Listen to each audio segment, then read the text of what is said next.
Hi guys! Welcome back to my channel. So, as you've seen from the title of this video, I'm going to do an unboxing. So, I finally have my Nespresso. So, if you watched my birthday vlog, I don't know if i-upload ko pa siya or unahin ko ba siya i-upload.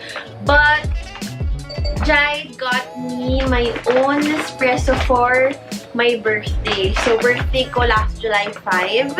And we bought this July 6. So, I'm going to be unboxing it today with you guys. So, it's a Nespresso Essenza Mini. And I got it in the color black. So, before this one, I'll show you what's inside the bag. So, very simple lang siya na Nespresso bag, and then mayroong Nespresso logo on the other side, and then it also comes with parang a booklet. So, inside the booklet, it includes lang yung about Nespresso, about their coffee, finding the perfect coffee match. So, ano ba yung bagay na espresso pod for you? Do you like it espresso or long? So, for espresso, we know naman na ito yung size of an espresso cup. And then for lungo, it's more, parang mas madaming water, mas longer yung blend, if I believe, if tama man ako. But, ayan siya. So, nakalagay lang siya here. Sorry, narinig nyo ata yung ambulance. But, ito. So, it's just a primer lang of what, pods that you can get or you can use. So, meron decaffeinated, meron barista creations. If you like your coffee mostly black, essential espresso machines are. So, anito lang sa lahat. Anito yung mga recipe, milk and latte recipe machines. So, there, I won't deep dive into this na, but nakalagay lang dito yung different types of pods that you can use, and then naka-arrange siya depending on the intensity and yung notes niya, if it's roasted, if it's malted. So, things like that lang that you can read along as you try the Nespresso experience. So, I won't go into detail, but it's a very handy lang if you want to know more about your coffee. So, that's it. Pero I'm going to start unboxing this na. I think you can see my dog, si Macy. Macy! There! Okay, I'm going to start unboxing this already. So, ganyan siya when you first open the box.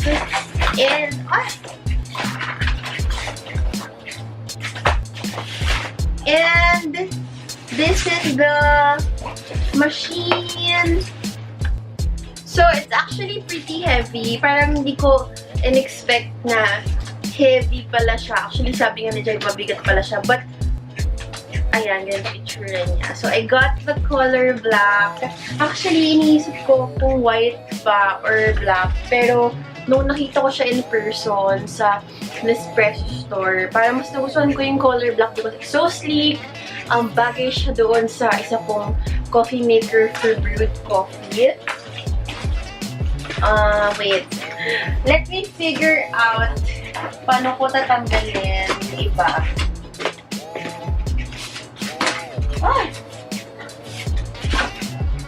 So, ito yung parang, I don't know what it's called. Pero ito yung nilalagay mo. Here. Yung insert niya. There. So, ayan siya. Ito yung insert niya. And then, you'll place your coffee cup here. And then, ito yung water thing. Sorry, hindi ako expert on this one. Maybe I'll look into the manual to explain it better. But ito siya. And then, yung saksahan niya, I don't know what it's called. Pero, you need an adapter for this. So, I'll place it on the side first, and then I'll show you what comes inside the box. So, it comes with a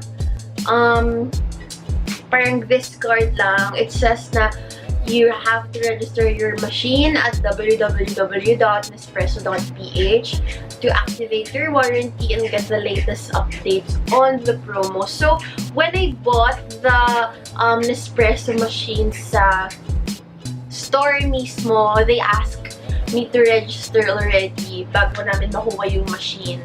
So, yun. So, nag-register ako right then and there and then activate ko na yung warranty for that. And then, ito yung parang handbook niya. So,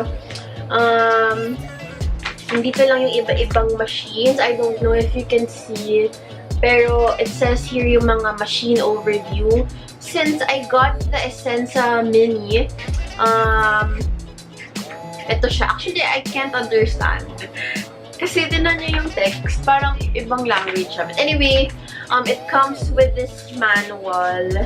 Let's see if meron bang English. Okay, so nandito pala lahat nung steps. So first, you have to rinse the water tank. Next is you place the container, the one I shared with you kanina, yung attachment. Turn on the machine. Wait for 30 seconds. Press 3 times. So I think this is what you'll need to do when you first buy the machine. And then, ito na yung coffee preparation. So, yun nga. Very straightforward lang na you turn on the machine, fill in the water tank, insert a capsule, place a cup, and then, meron ding instructions on how you can clean the machine, and then how you can descale. Honestly, I don't know what descaling means. Parang, I'll have to research more about it. But I think this is your way to clean the device. Parang you put a descaling agent. Kasi they're selling something that's used for descaling. So I'll read, parang I'll add na lang a description on what descaling means. But ayun siya. So everything you need to know about your Nespresso machine is here. Meron ding troubleshooting. In relation to troubleshooting pala, what's nice about Nespresso is pwede mong erase yung issue with them, and then a personnel from Nespresso will go to your house to fix your machine. So, parang ganun yung process niya. So, it's really nice din na meron silang ganung process. You don't have to bring your machine to parang any of the branches. So, ito rin yung warranty. Ayan. So, I got the Tama ba? Sorry, not City. Essenza Mini. And then, I also got free assorted capsules. So, I got 14. And then, hindi pa ako bumili actually na, oh my god, kita ba? Hindi pa ako bumili actually ng capsules only because sabi nung nagsisell doon, better to try out the different flavors first, and then from there, tsaka lang ako pumili ng preferred ko from this trial kit. So, it comes with parang different flavors, if tama ba. But ang explanation ng seller from Nespresso BJC is, actually I got this pala sa Bonnie. Sa tama ba, One Bonnie. So, One Bonnie.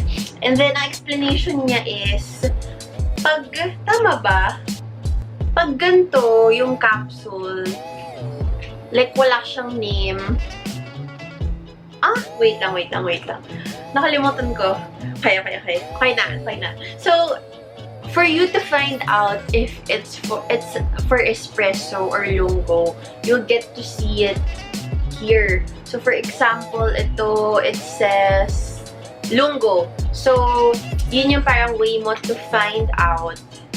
And then, pag wala siyang lungo or anything, it only means na it's for espresso. So, like ito, scuro. Wala siyang logo na nakalagay. So, automatic, it's espresso. And if ever daw na you get to see this, yung label niya on the side. Ito, focus ko lang. Ayan. If you get to see this on the side, yung label niya, like for example, ito, Ethiopia. So, pag meron siyang label on the side, unlike the other one, it means pwede siya for both lungo and espresso. So, yun yung sinabi sa amin nung nagsisell that time. Okay, so, let's move on to the machine. So, special shout out to Giant sa front ko, who bought this machine for me. B, magpakita ka. Bagong gising siya. So, hindi siya, pero na-try namin to later. And, what I'll do is, I'll show you parang a quick demo lang on, ano yung first experience ko with my Nespresso machine. So, I'll clean, according to instructions, I have to clean this first, and then I'll get back to you after a few minutes to show how it's set up na. And let's try our first espresso. Okay guys, so just to give you an idea kung ano yung itsura niya. So, nare-remove yung water attachment para you'll get to clean this thing first. So, may instruction rin siya here. So, paano ba papakita? Parang ganito yung instruction niya on how you can remove it properly. So, yung ingay ng dogs ko. But kailangan niya mag-click. So, ganun yung sign na it's completely attached. So, I'll clean this first and let's try to set it up near my computer muna. Sorry, ang ingay ng dogs ko. Okay, so I placed muna my machine beside my laptop. So, ganito itsura niya beside a MacBook. So, very compact yung size niya. So, I'm going to put na the parang water tank. So, idadrop ko lang siya here and you have to click it. Like, kailangan mo siyang ipasok doon sa parang slot niya specific to this. Like, wait lang. Nasaan na?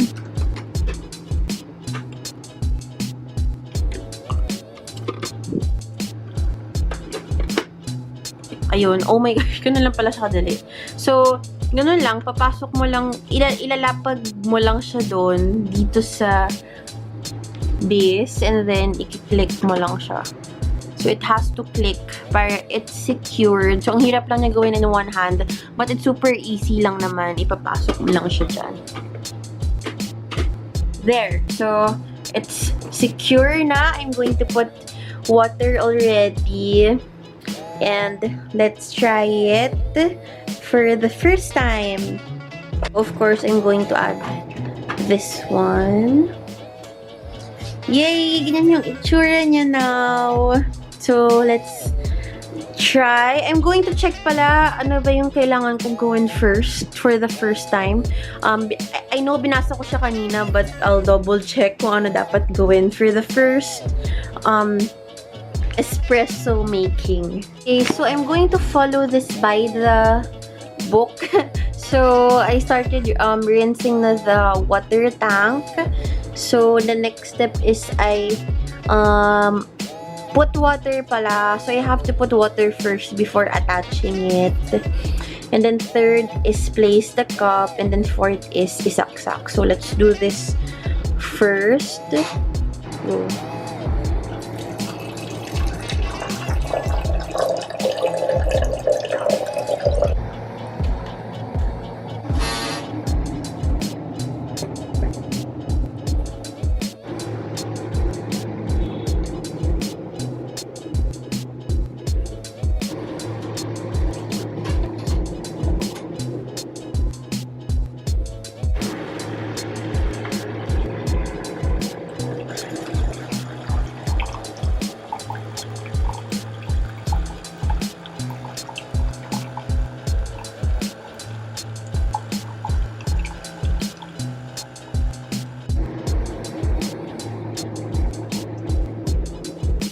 Okay, it's now time to try it.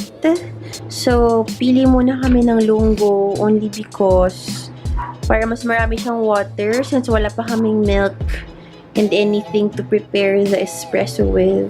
Wala, ayaw mag-focus. But I got, what's this? Ano tong? It's for Forticio Lungo. 8 yung level na ng intensity. So, this is what it looks like. Ayan. Jide will do the honors. Ilalagay niya for the first time. Wait, ayaw mag-focus. Ano ba? Hindi ko alam ito. Masira ko. Hindi, B. Ganyan lang. Lagay mo lang siya same kung ano itsura nung ganito. Ganyan, no? Ganyan. Ganito? Okay. Okay. So, we have na the mug. Sorry, ang laki ng mug. Okay. Yes. And then press down.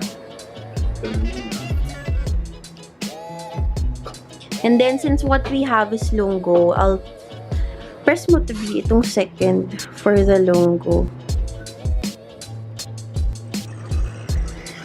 Let's see.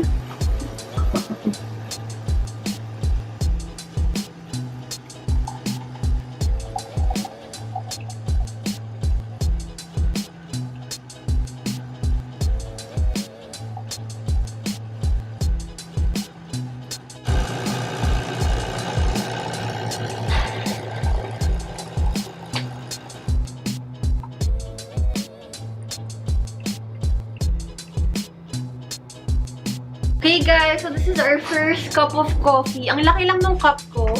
So ganito siya kalaki kasi laki siya ng head ko. But it looks a lot naman for a lungo. And try ko na siya.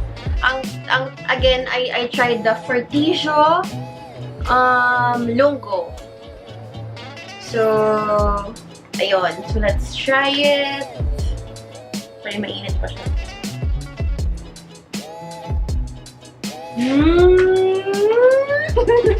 Ang sarap! Okay, so I guess that's it for my Nespresso unboxing and a little bit walkthrough on how I finally make my first cup of lungo for this one. But I'll be creating espresso soon once I get the ingredients I need to make a good cup of coffee. But the coffee itself is really good and super excited ako to finally wake up to this. So super bango.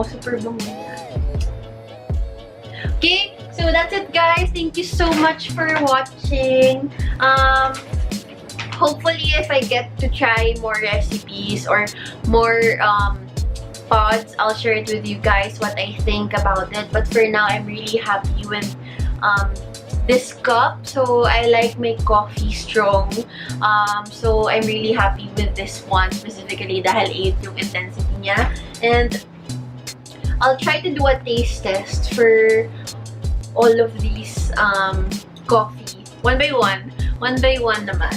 So, that's it. Thank you so much for watching. I hope you learned a thing or two with my unboxing. I hope naka-help you walk through a bit. And then, that's it. Thank you so much for watching and I'll see you again in my next video. Bye!